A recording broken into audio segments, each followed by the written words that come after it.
At Starbound, we tell stories the human way, not with artificial voices or AI garbage. And what's HFY without humanity? Subscribe to keep it that way. I'm Daniel Pierce, and I'm going to be your narrator. Now, let's get into today's story. The last thing Decimus remembered was the taste of victory. Sharp and sweet like the Falernian wine flooding his cup, mingling with the iron-rich scent of drying blood on his knuckles. The Flavian amphitheater's roar still echoed in his bones, a thunderous tribute to the Anista who trained him and the god who had favored him. He was a champion of Ormelio, a god on the sands, and the feast was his divine right. He remembered laughing, a deep, resonant sound that filled the torchlit hall as he threw an arm around a fellow gladiator's shoulder. Then, a light, a whiteness scored the color and warmth from the torch flicker in the Roman sun. Its indifferent presence unmade the world around him, radiating cold from an unseen origin. He woke to a perfect, seamless dark. The floor beneath him was smooth and cold, a surface alien to the familiar grit of stone and packed earth. The air was thin with a chemical sharpness that suggested a physician's tent after a plague, an odor of astringent solvents. Panic coiled in his gut, a greasy knot. He took a slow breath, forcing the tension from his muscles. Panic was a luxury for men with choices. In Ludus's brutal crucible, Decimus had learned survival began in the mind. A faint hum vibrated through the floor, a deep, constant thrum that felt cosmically vast. The profound void in the floor's thrum confirmed his utter solitude. He pushed himself up, his muscles protesting. His body, a temple of disciplined violence, felt heavy and sluggish. He extended a hand, palm open, and shuffled forward until he touched a wall as smooth and as cold as the floor. He followed it, tracing its featureless surface with one hand, shuffling his bare feet over the strange material. The cell was a perfect square, a seamless tomb with solid, featureless walls. A section of wall before him glowed with a soft, internal light. A small metallic sphere the size of a clenched fist detached itself from the ceiling and drifted silently towards him. It pulsed with a cool whiteness. Decimus dropped into a low crouch, his body tensed, ready to spring. He lacked his gladius and his scutum, yet he could make a weapon of his hands, a shield of his body. A smooth, detached voice echoed in the cell, seeming to come from the air itself. The language, alien and sibilant, still conveyed command. The sphere darted forward. Decimus swatted at it with a reflexive strike. He passed his hand through a field that warped the air around the device, a sensation like plunging his arm into icy water. A cluster of microneedles extended from the sphere, sinking into his neck. A searing jolt coursed through him, a violent torrent of sensory data that felt less like learning and more of a brand seared directly onto his brain. The alien clicks and hisses warped, then resolved into a harsh, guttural overlay on his own Latin. The result was a direct, functional form of understanding. He framed it in the only available terms: sorcery, the whims of fickle gods. But the cold floor and humming air suggested vast, indifferent engineering over magic. The fear was for the unknown, but the challenge was familiar. Translation protocol active. Welcome, Specimen 812. You are crucible property. Submit to processing. The wall in front of him dissolved into a curtain of rippling light. Beyond it lay a long corridor, illuminated by glowing strips and lined with tall, slender figures in sleek, matte black armor. They had elongated heads, their faces hidden behind polished black visors, and held long rifles humming with latent energy. The voice spoke again, this time with a clear, condescending tone. "Walk, creature. Your new life awaits its brief but hopefully entertaining beginning. Decimus rose to his feet. He was naked, unarmed, and a prisoner in a place that defied all reason.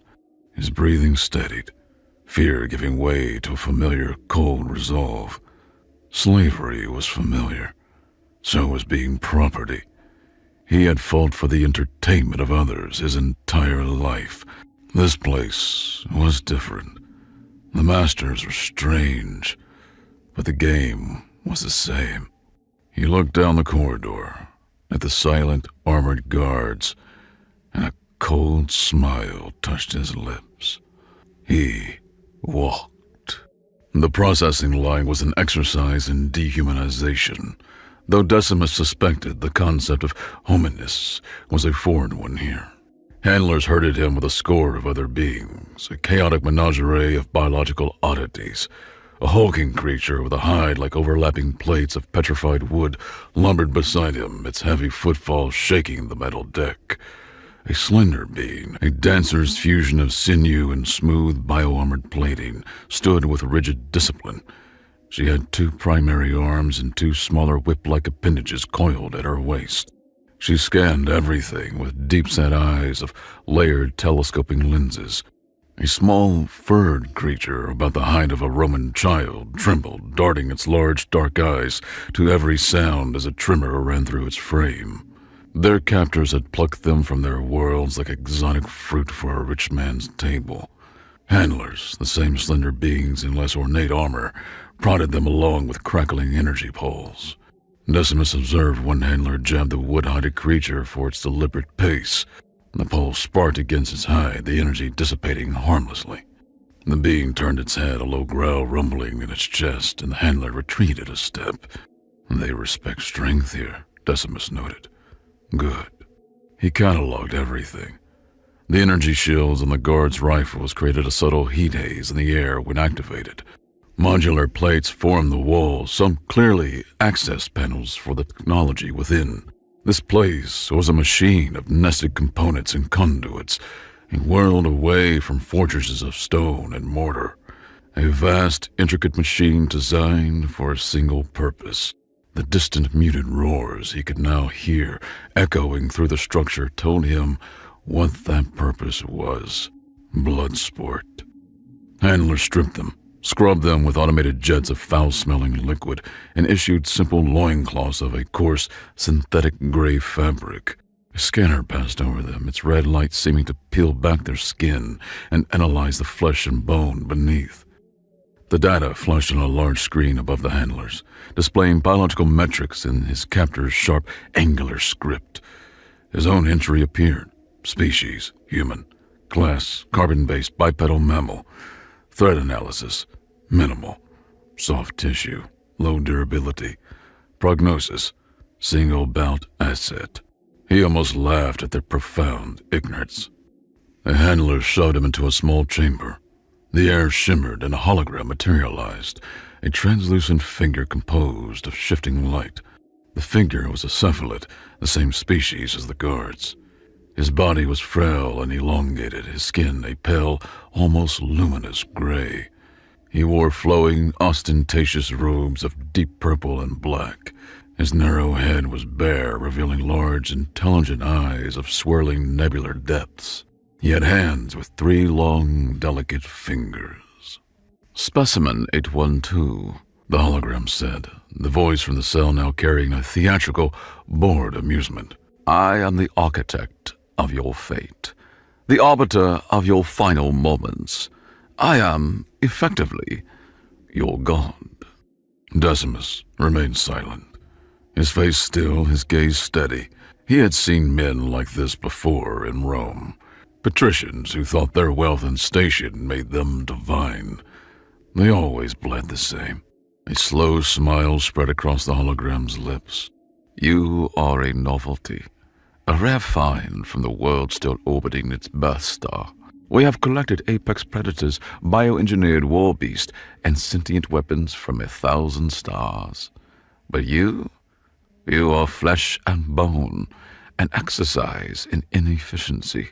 Your kind huddles on its world, ignorant of the galaxy. You are, to be blunt, a savage." He gestured with a long three-fingered hand. "You will be the opening act. A simple, bloody affair to whet the crowd's appetite for the main events. I have chosen an opponent to provide a swift, spectacular demise. The betting pools are already heavily skewed." Decimus spoke, his voice a low rasp. "What do they call you?" The question seemed to surprise the figure. The hologram flickered. "I am Praetor Koramol, a name you will soon forget." "Praetor," Decimus repeated, tasting the word. "In my world, a praetor is a magistrate, a man of law." He met the hologram's gaze.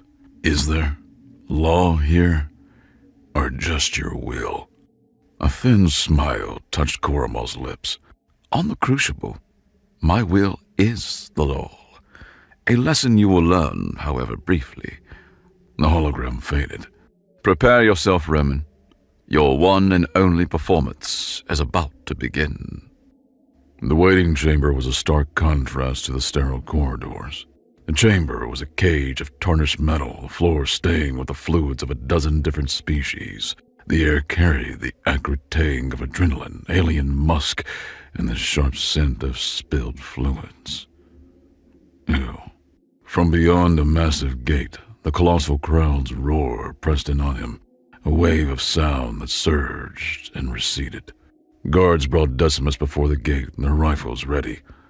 A large holoscreen flickered to life on the wall, showing Koramol standing in a lavishly appointed booth high above a vast sand-covered arena.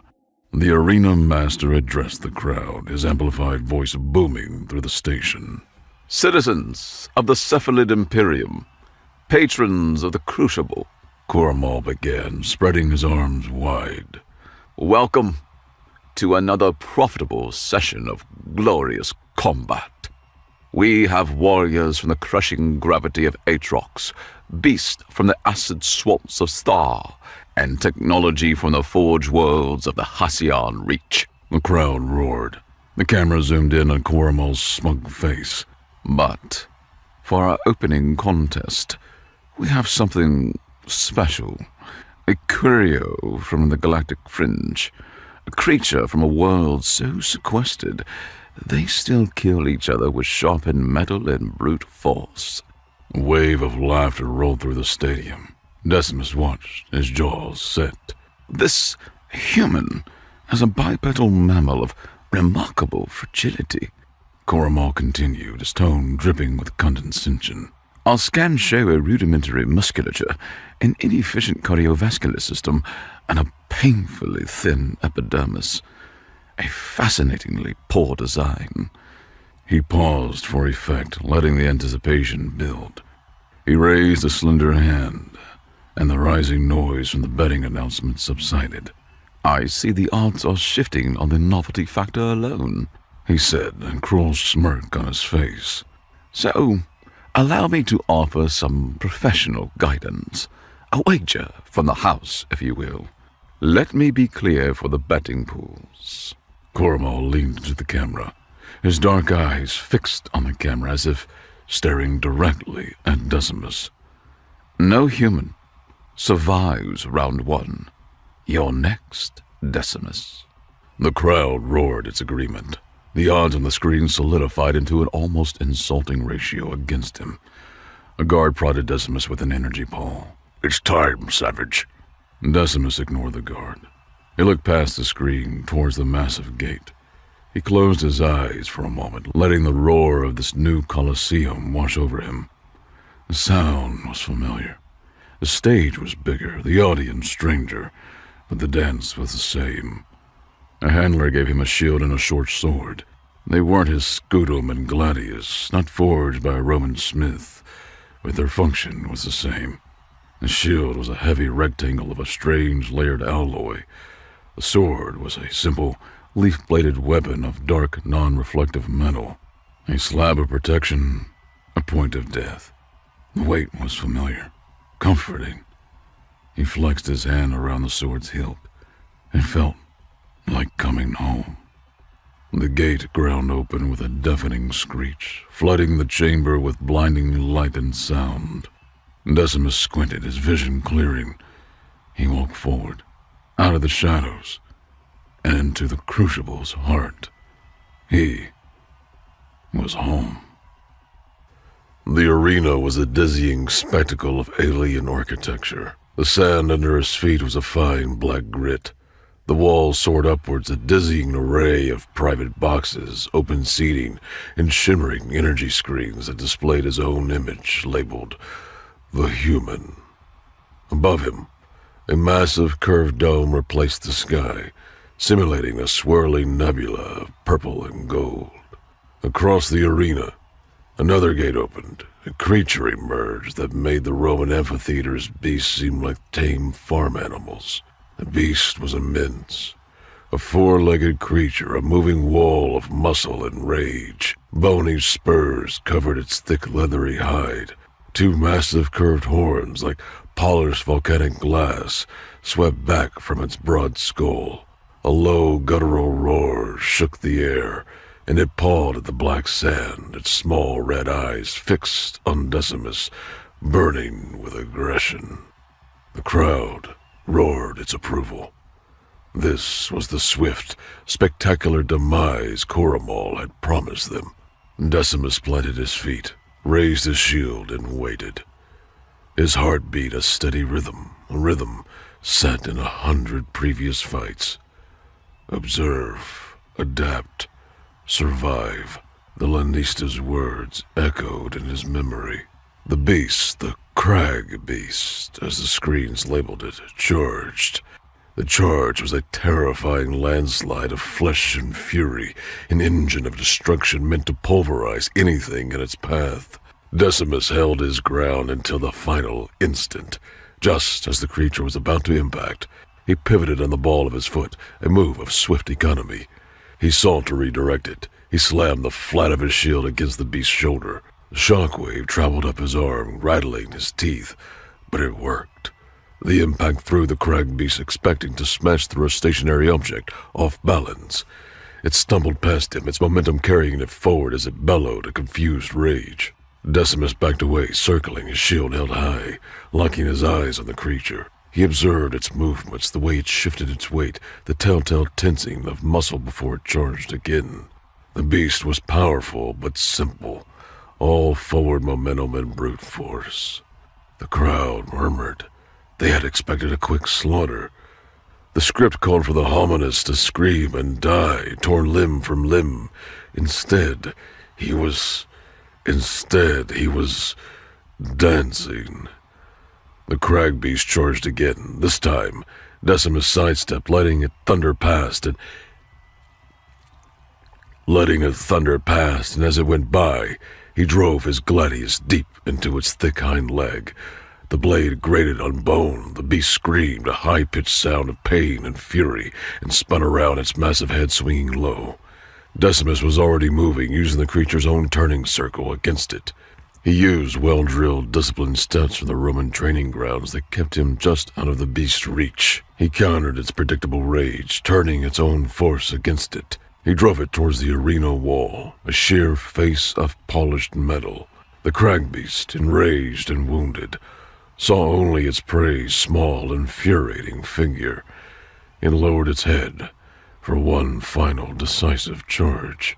This time, Decimus stood his ground. He braced his shield, angled it slightly, and sank his weight into the sand. The creature's horn slammed into the shield's curved surface, a sound like a thunderclap echoing through the arena. The shield, an alien alloy but a Roman design, held. The creature's own momentum, funneled by the shield's angle, drove its other horn deep into the metal wall with a sickening crunch. The crag beast had trapped itself. It thrashed and bellowed, trapped by its own rage. Decimus stepped around his shield. He walked to the other side of the creature's pinned head, and with a single powerful thrust, drove his gladius through its eye and into its brain. The beast gave a final shuddering sigh and collapsed, its immense weight making the ground tremble. For a long moment, the arena fell silent. The roar of 100,000 alien beings died in their throats. They came for a slaughter, but witnessed an execution. In the center of the vast arena, the small, soft-skinned creature stood over his fallen foe, breathing steadily. He pulled his sword free, wiped it clean on the creature's hide, and raised his gaze past the stunned crowd to fix directly on the high booth where Praetor Coramo watched. He gave a slight, almost imperceptible nod. Then, a single sound erupted, followed by thousands more. A confused murmur swelled into a roar of grudging appreciation. Decimus had done more than survive round one. He had mastered it.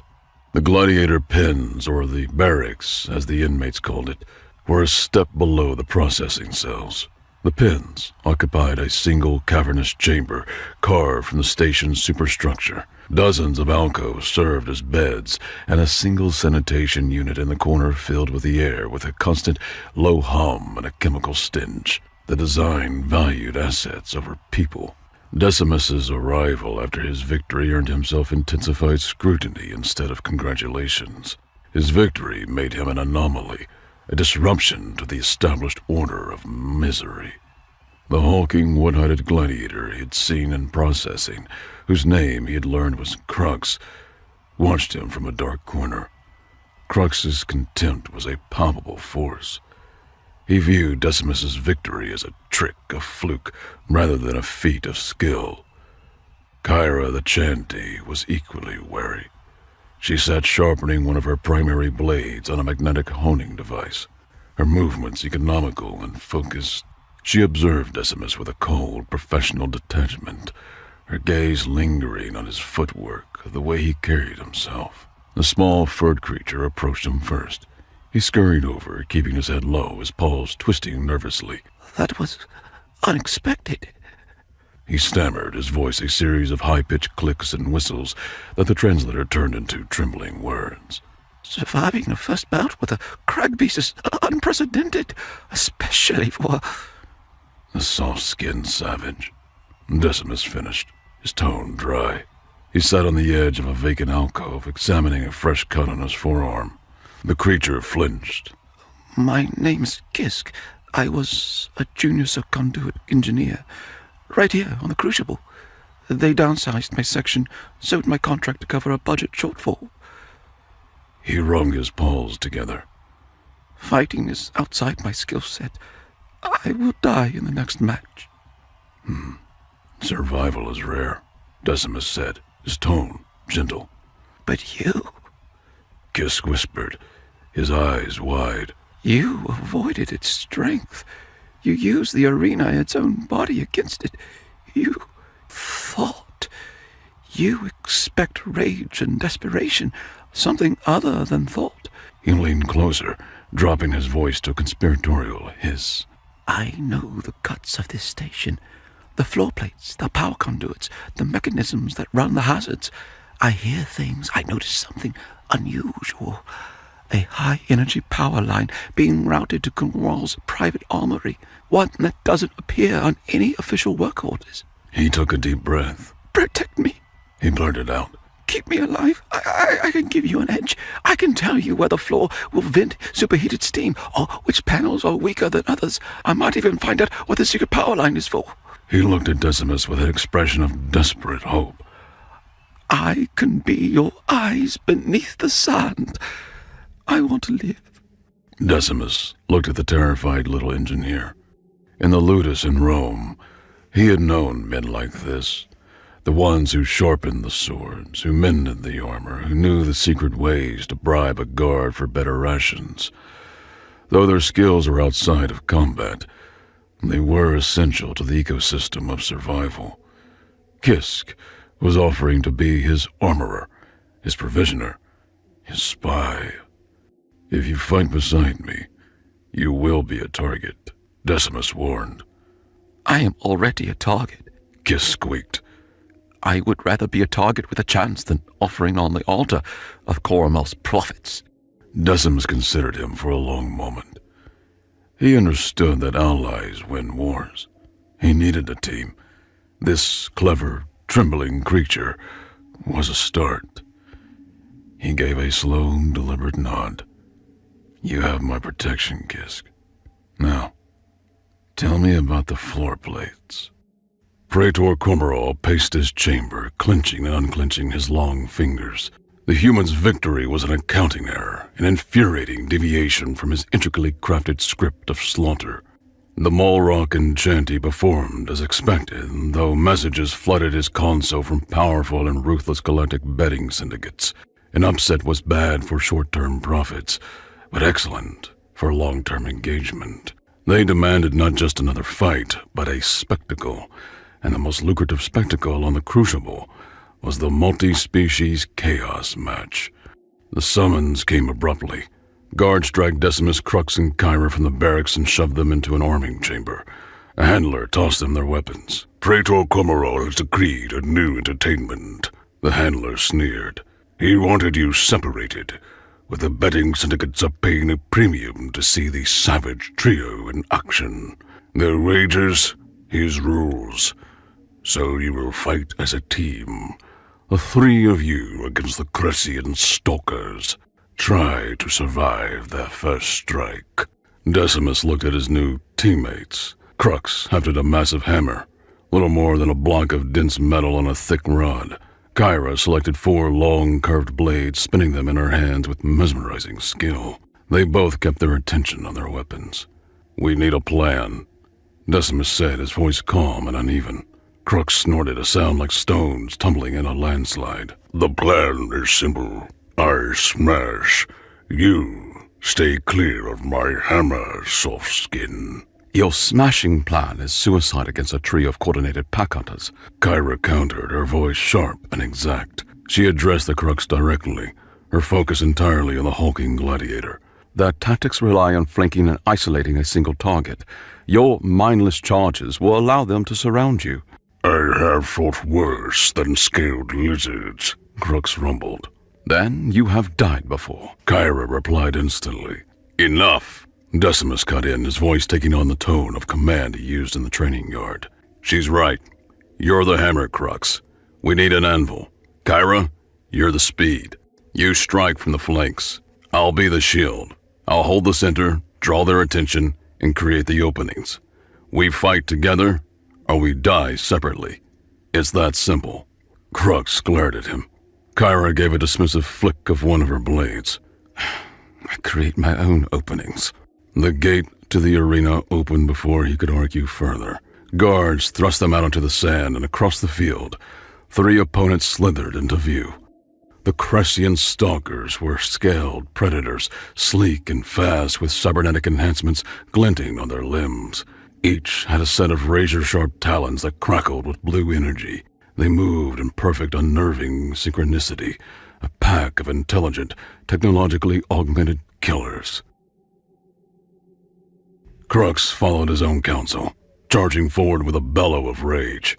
The Cressians split apart, their movements swift and coordinated as they evaded his charge. One baited him forward, while the other 2 wheeled around to attack his exposed back. Kyra engaged the third one.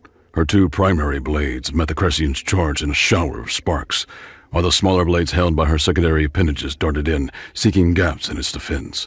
The duel was dizzying, but the Cressian was just as fast, its energized talons parrying her strikes with explosive sparks. She held her own, but her isolation kept her from supporting Crux or receiving support herself. Decimus stood in the middle, trying to find a way to unify their fractured front. 2 Cressians circled Crux, readying for a killing blow. The hulking gladiator was swinging his hammer in wide, clumsy arcs, too slow to catch the nimble creatures. They were bleeding him, a dozen small cuts from their energy claws, wearing him down.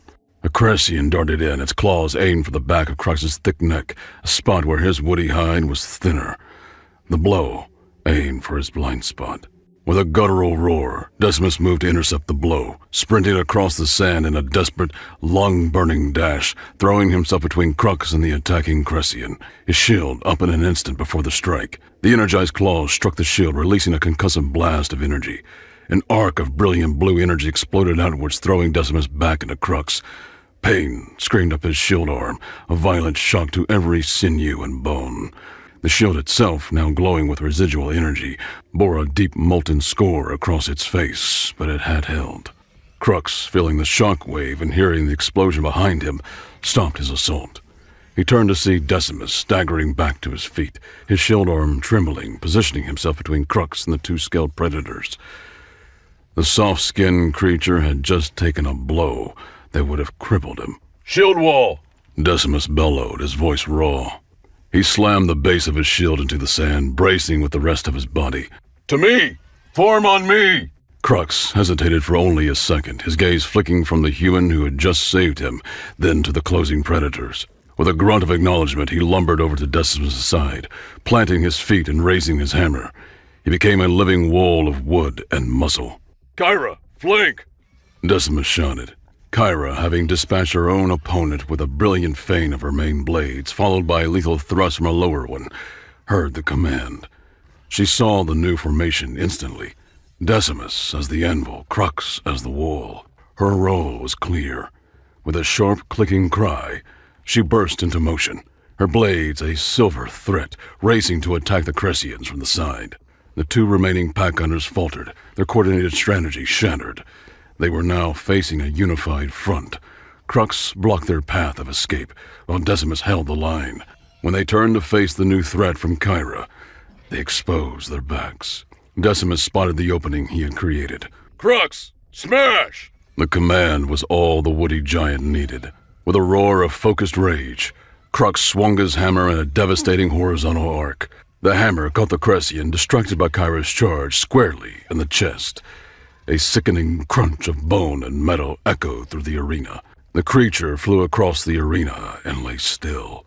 The final Cressian, seeing its packmates destroyed and now facing three coordinated opponents, let out a desperate hiss and charged at Decimus. Decimus held it at bay with his shield.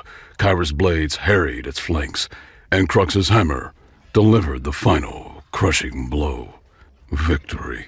The crowd, which moments before had bayed for their blood, roared its approval for the stunning reversal.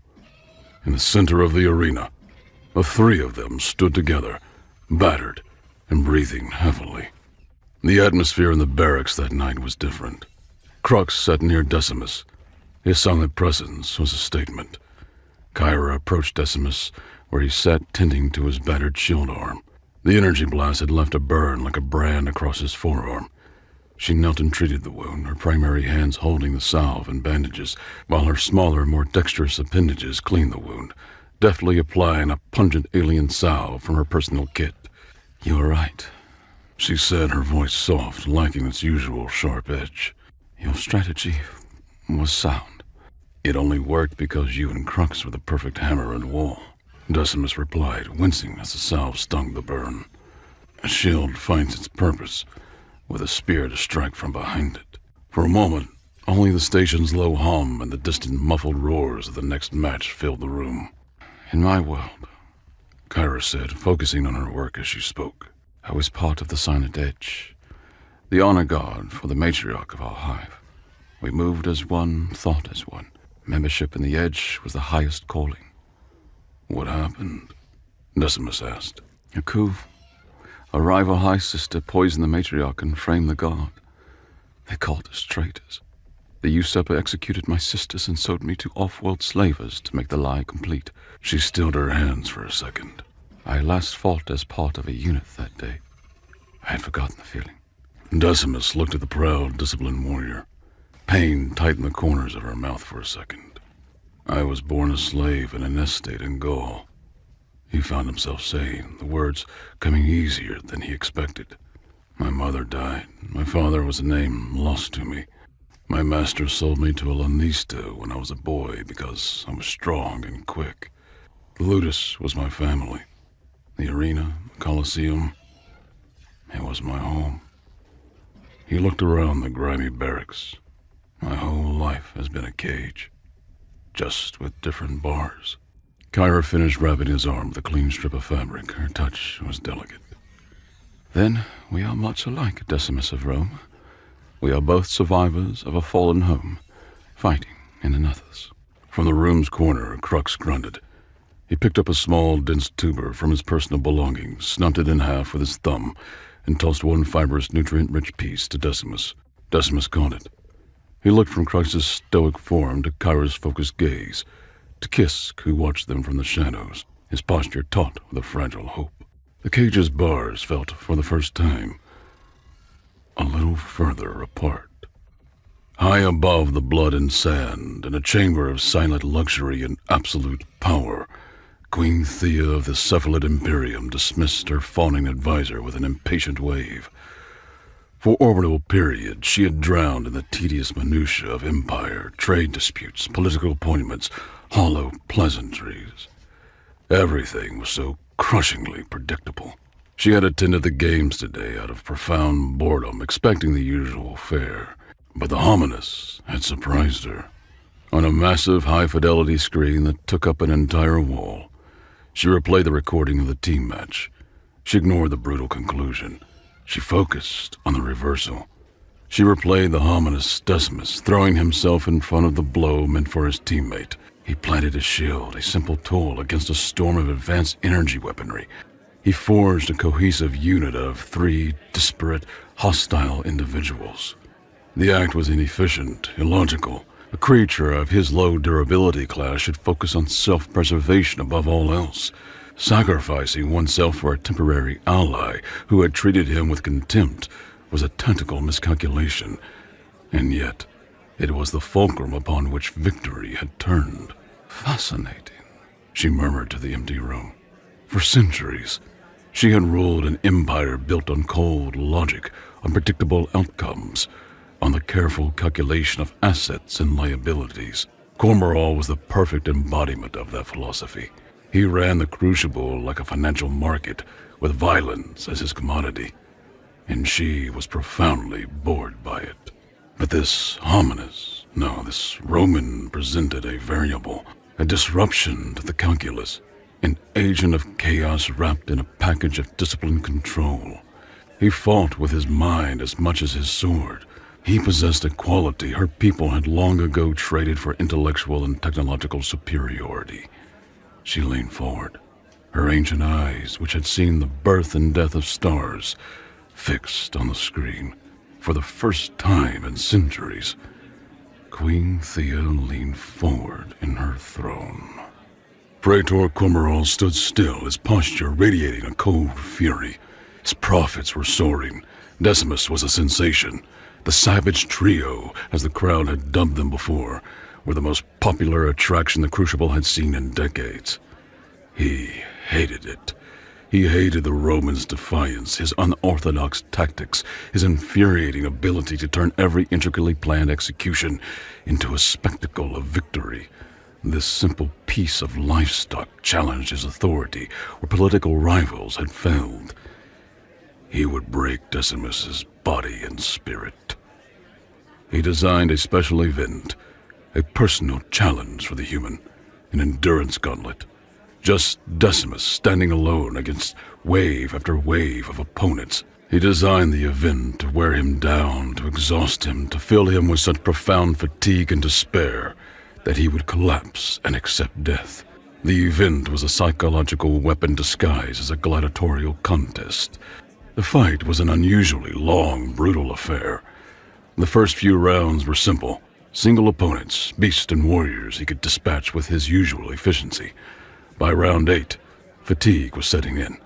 He faced a pair of armored warriors who fought with poison blades designed to slow and exhaust their foe. He sustained a dozen small bleeding cuts that snapped his strength. Round 12 sent in a hulking, four-armed brute with cybernetic limbs. The battle became a grueling war of attrition that left his shield dented and his shredded body covered in bruises. Round 15 was a pack of 6 small, vicious carnivores that swarmed him, forcing him to keep in constant motion, his gladius a blur as he fought to keep from being overrun. The end of round 16. Instinct and iron will were all that kept him moving. He gasped for breath, each one ragged.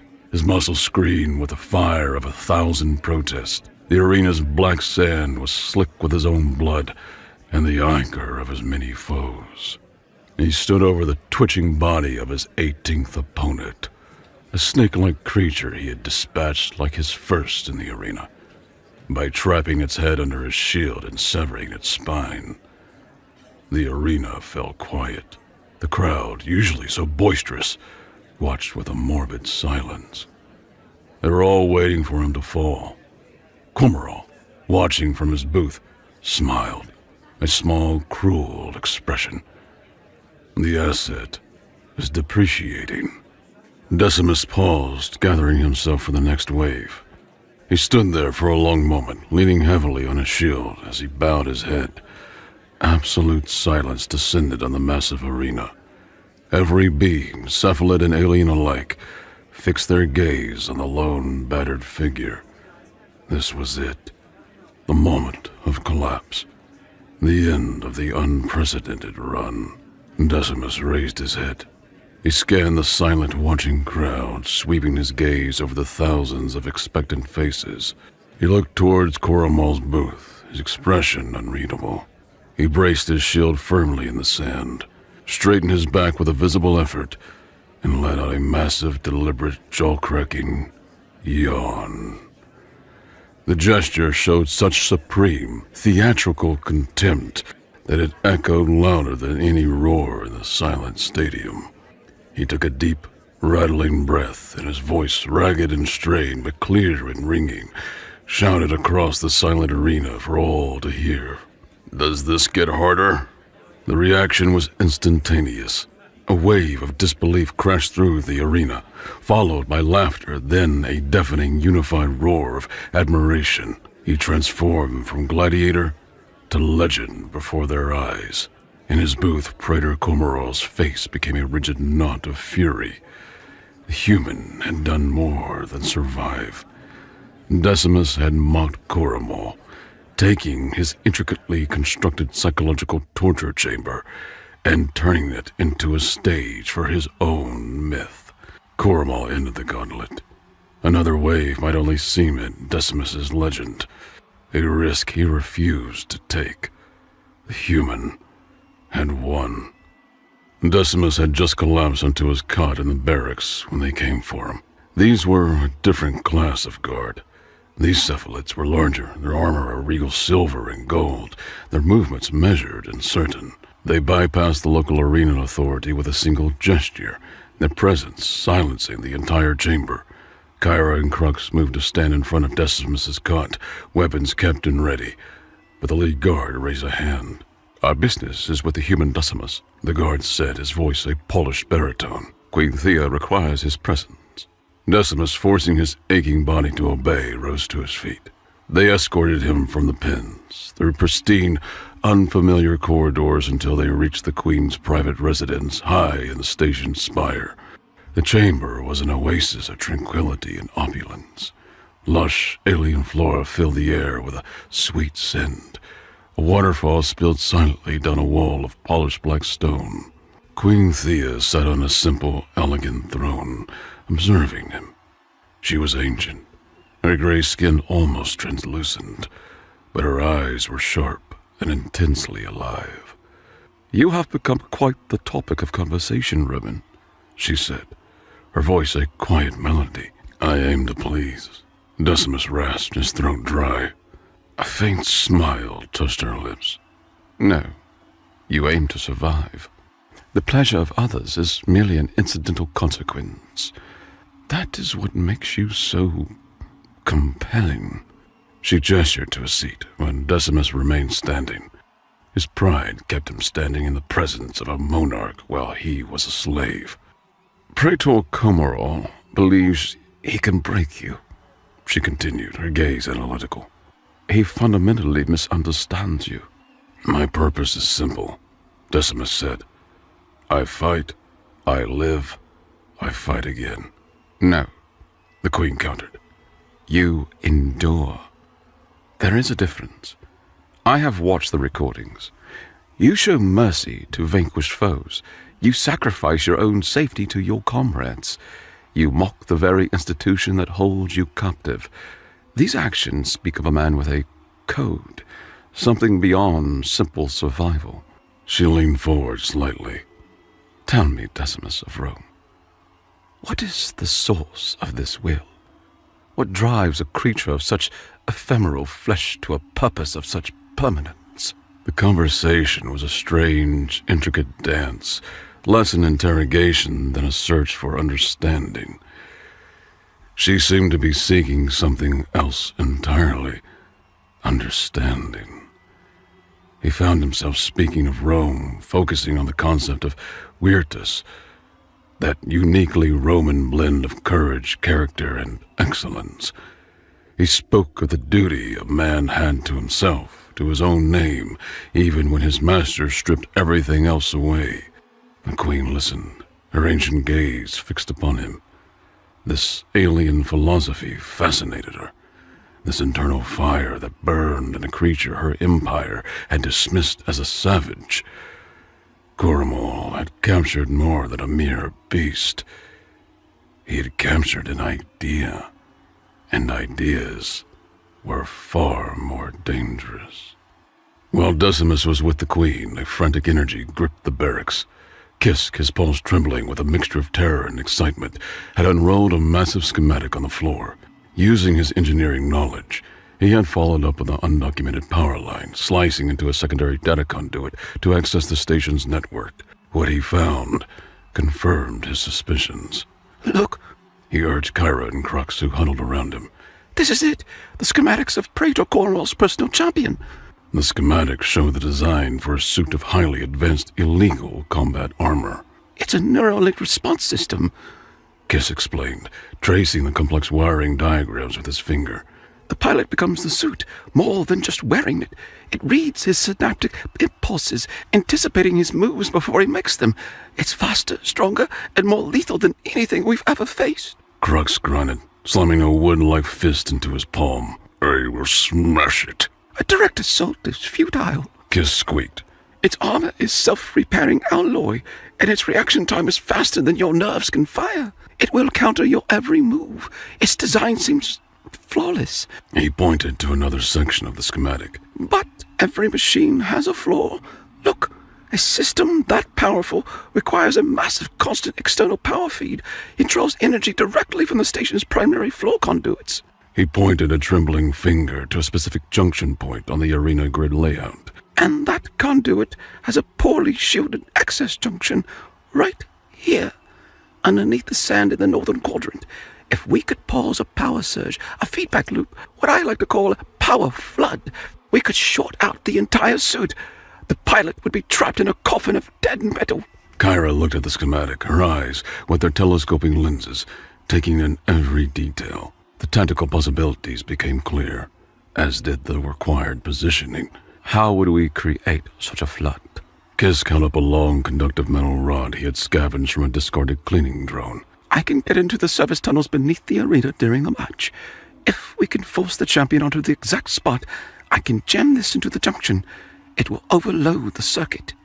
The Royal Guard escorted Decimus back to the pens. As he was about to enter, the Queen's voice echoed from a hidden speaker. A final thought, Decimus. The greatest spectacle is a fall from a great height. The lead guard turned to him. In his hand was a small, heavy object. He pressed it into Decimus's palm. The object was an intricately carved signet ring with the Queen's personal crest. Our Majesty offers a piece of advice, the guard said, his voice low and for Decimus's ears only. She believes a moment of opportunity will present itself. Should you unseat the master, not just in the arena, but in his station, speak the word virtus. Her agents will be listening and will recognize the authority of their queen. Decimus closed his hand around the cool metal. He understood. The ring was tacit permission, an opportunity for him to seize, a key to a door he would have to find and unlock himself. The Queen offered him the opportunity to save himself, and in doing so, provide her with the greatest entertainment of all, a true paradigm shift. She was tired of the game. She wanted to see someone flip the board. The championship match drew the largest crowd in the Crucible's history. Praetor Cormoral stood in his booth, a smug, theatrical confidence replacing his earlier fury. He had lost the psychological battle, but he would win the war. And now, His voice boomed. for the final contest, your champions, the Savage Trio. Decimus, Kyra, and Crux walked onto the sand. The crowd roared. And their opponent, Cormoral bellowed, drawing out the moment. a warrior of unparalleled power, my personal champion, the pinnacle of cephalid engineering. I give you Null. A section of the arena floor opened and a platform rose.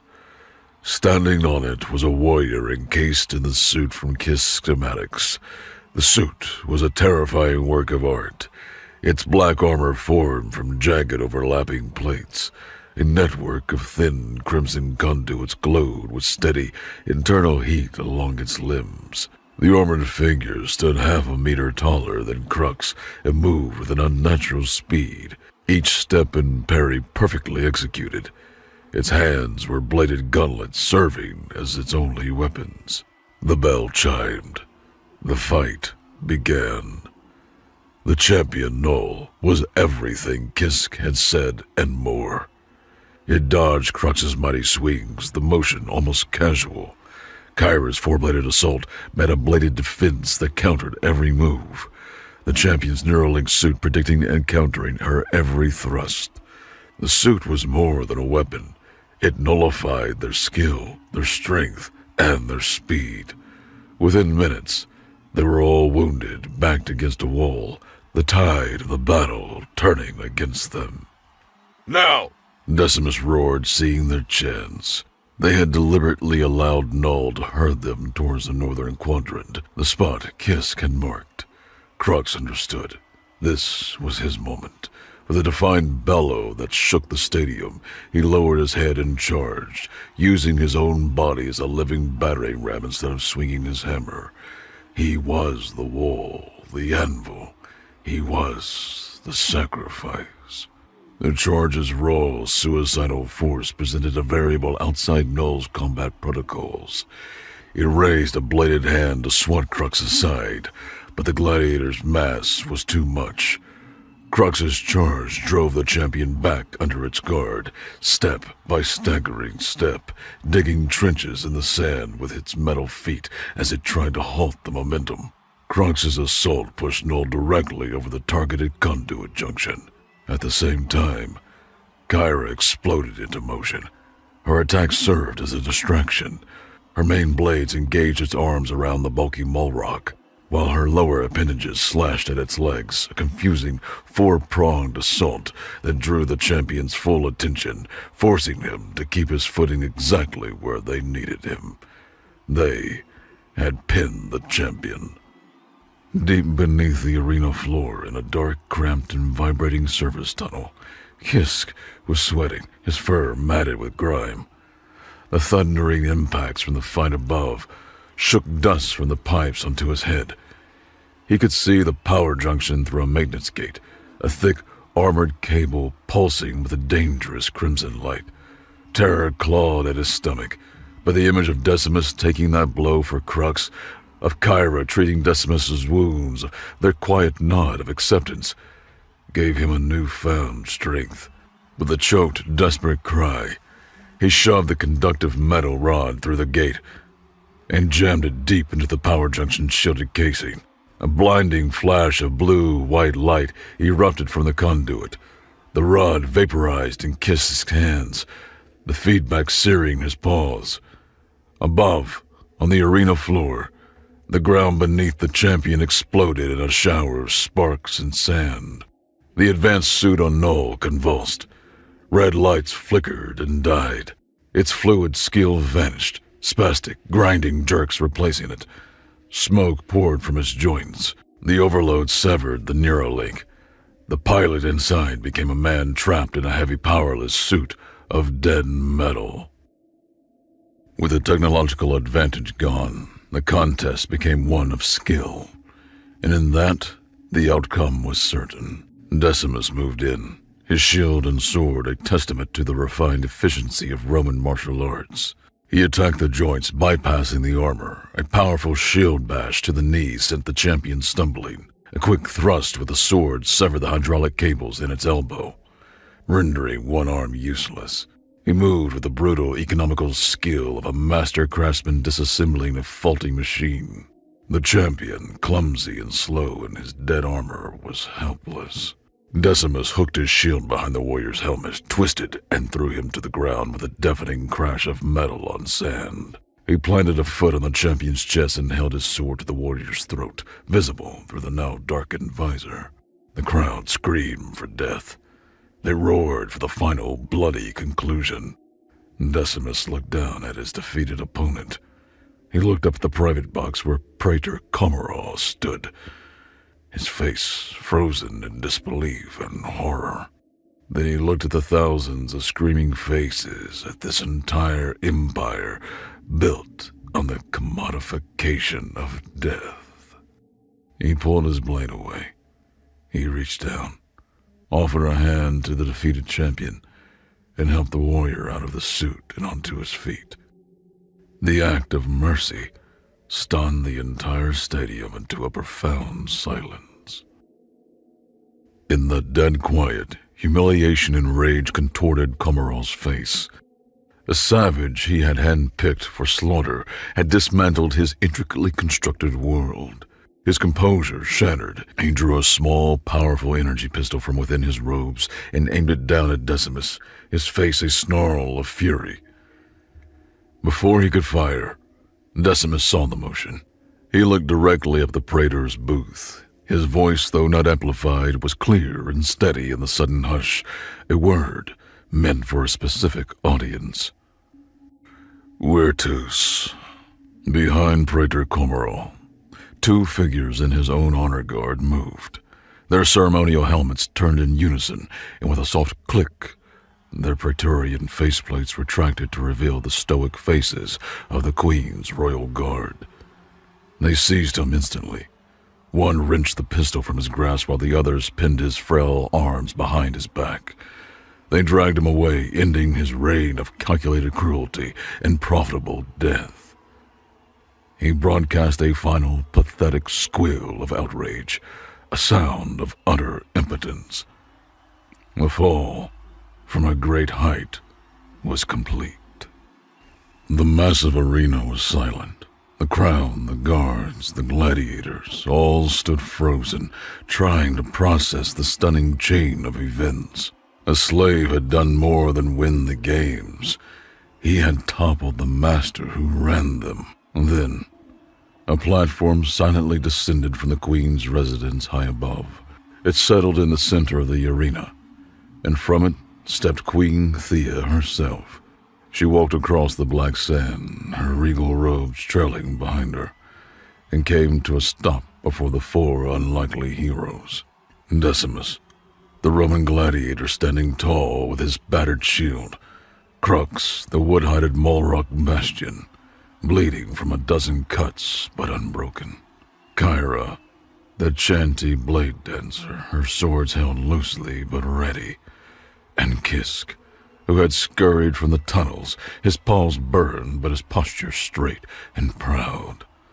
The Queen looked at them as a peer assessing equals.